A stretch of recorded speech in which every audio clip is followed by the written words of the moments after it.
Pelé, The Birth of Legend, ou se vocês preferirem o título em português, Pelé, o Nascimento de uma Lenda. Vocês devem estar se perguntando, pois pouquíssimas pessoas ouviram falar nesse filme, principalmente aqui no Brasil. E eu vou explicar para vocês o porquê. A Paramount, que na verdade é a distribuidora, optou por estar lançando o filme apenas nos Estados Unidos. Porém, aqui no Brasil existia uma expectativa de que possivelmente iria vir também. Mas a partir do momento que já está na rede aí dos downloads e está rodando, eu acho que dificilmente eles irão estar lançando aqui. E vamos falar a respeito do filme. Olha, tem altos e baixos, mas eu já vou adiantando para vocês que ele é verdadeiramente interessante para quem já acompanhou o futebol e principalmente já leu muito a respeito de histórias da bola. Eu posso me incluir nesse quesito, pois quando eu era criança eu acompanhava aquelas revistas Placar especiais, que hoje não tem mais, né? Tem aquela, acho que é semanal, mensal, que faz um resuminho ali, mas antigamente a gente tinha aquelas brochuras, né, que contavam histórias das Copas e etc e tal. E aquilo de certa forma fez parte muito de perto da minha infância.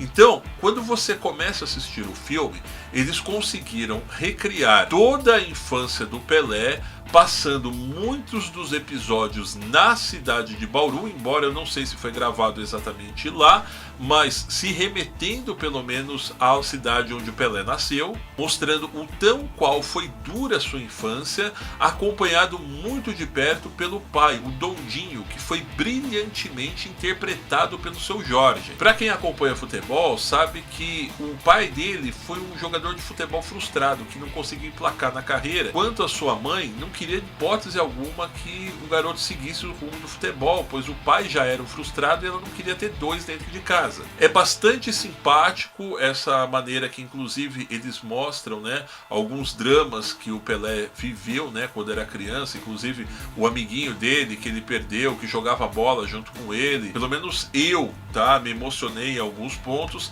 mas tem um determinado momento que a direção ela dá uma travadinha, fica enrolando muito naquela parte, por exemplo, que o próprio pai do Pelé já contou muito, que ele ensinava, por exemplo, o rei do futebol fazer embaixadinhas com a manga, né, que ele pegava lá num pé que tinha no fundo da casa deles, e eles ficam ali, acho que uma cena de quase 5, 6, 7 minutos mostrando isso, algo que eu achei desnecessário. Falando sobre a direção, são dois americanos que dirigiram a película. Então aí você já pode perceber qual é a visão exatamente que se tem da coisa. Por exemplo, tem uma cena quando o Pelé chega na cidade de Santos, que eles fizeram uma recriação, acredito eu, talvez por computação gráfica, não observei muito bem, mas eu acredito que seja, onde a cidade de Santos é mostrada como se fosse um favelão.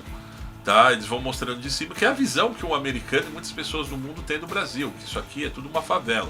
E Santos já não era assim na década de 50. Santos, quem não conhece, é uma cidade portuária, sempre foi uma cidade voltada para o lado industrial, com uma forte colonização dos portugueses de séculos atrás. É mostrado também como Pelé ele foi escolhido a deixar de ser um jogador de pés descalços que jogava as peladas ali dentro de Bauru, para estar indo para o Santos. É mostrado também um outro drama que ele conta que ele viveu dentro da carreira dele, onde ele quase desistiu do futebol e estava voltando para Bauru porque estava com muita saudade da mãe e de toda a família. E é nesse exato momento que tem uma cena que eu achei muito emocionante, muito cativante, onde eles gravaram na Estação da Luz, onde mostra ali o Pelé voltando, né, para sua cidade, e o Milton Gonçalves, que fez o papel do cara que descobriu ele para o futebol, vai atrás dele e consegue convencê-lo a estar voltando para Santos. E a partir desse momento, para quem conhece a história do Santos e quem gosta de futebol,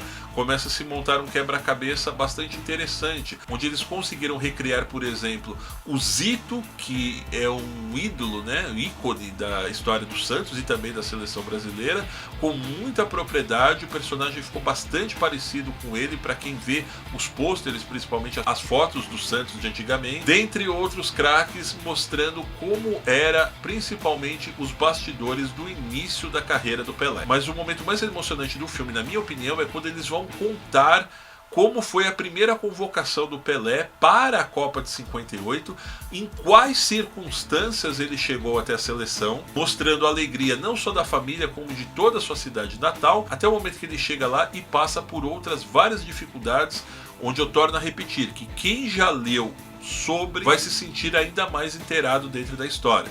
E a partir desse momento que nós temos uma peculiaridade bastante interessante. O Vincent D'Onofrio, que é aquele cara que faz o Rei do Crime no Demolidor, faz o Vicente Feola, que foi o primeiro técnico da seleção brasileira a se tornar campeão do mundo exatamente em 1958. Para quem conhece a história do futebol, sabe que o Feola ele tinha uma maneira bastante própria. Ele era durão, ao mesmo tempo que ele era bonachão, engraçado, tinha suas maneiras de fumar charuto, era um estudioso do futebol da época. E os caras conseguiram, através da pele do Vincent D'Onofrio, infigurá-lo de uma maneira que eu achei que, puxa vida, ficou bastante parecida. Esse eu acredito que é um dos melhores momentos do filme, exatamente quando os caras mostram a primeira Copa que o Brasil ganhou. Como eu disse que eles tinham recriado o Zito com bastante propriedade, que também foi para a Copa de 58 e mostra no filme, eles mostram ali Garrincha, Mazola, o próprio mestre Didi e outros craques da época de uma maneira bastante caprichada dentro da produção, conseguindo também encaixar atores que eram bastante parecidos com os nossos heróis da época. O ponto negativo que eu acredito que o filme tem a partir desse momento é quando eles vão mostrar os jogos que o Pelé entrou, participou e os lances mais importantes dentro daquele torneio. O próprio Pelé falou disso. Deixa eu colocar um trechinho aí da coletiva de imprensa que ele deu o mês passado lá em Los Angeles. Toda hora tem propósito de fazer filme. Então, eu falei, bom, já que é uma coisa de início da minha vida, que isso vai servir de exemplo para outras crianças. Eu cobrei dele e falei, pô, fiz um monte de gol de cabeça, subindo por cima do goleiro, por cima do... É que você não faz nada. O Pelé fez mais de 1000 gols, todo mundo esquece porque ele subiu de cabeça. Olha onde está o Beck, dá um close aí. Olha onde está o Beck, onde está o Pelé. Eu acredito que isso aconteceu exatamente porque, como eu disse lá no início do vídeo, o filme foi feito por americanos. Eles insistem com a câmera somente ali dentro das 4 linhas. Ou seja, todas as tomadas foram feitas por câmeras que estavam ali dentro do campo. Mas os caras poderiam ter dado uma caprichadinha, ter feito um jogo de verdade, com câmeras posicionadas lá de cima, como é verdadeiramente uma transmissão de futebol, que a coisa ficaria ainda melhor. Mas a recriação do Razunda Stadium, que foi lá em Gotemburgo, onde o Brasil ganhou a sua primeira Copa do Mundo, você acaba se sentindo como se você estivesse verdadeiramente voltando no tempo. E volto a repetir, foi uma pena que eles não fizeram um lançamento disso com toda a pompa aqui dentro do Brasil. Olha, o filme não é espetacular, mas quando eu digo isso não quer dizer que seja ruim. Mas, volto a repetir, desculpa, estou insistindo toda hora. Para quem gosta de futebol, é realmente um prato cheio. Pessoal, eu vou ficando por aqui, deixando aquele velho pedido, caso vocês ainda não estejam inscritos aqui no Cine Bobagens e Videotapas, inscrevam-se já, participe comigo dentro dos comentários e não esqueça de deixar o seu joinha, combinado? Um grande abraço e até breve!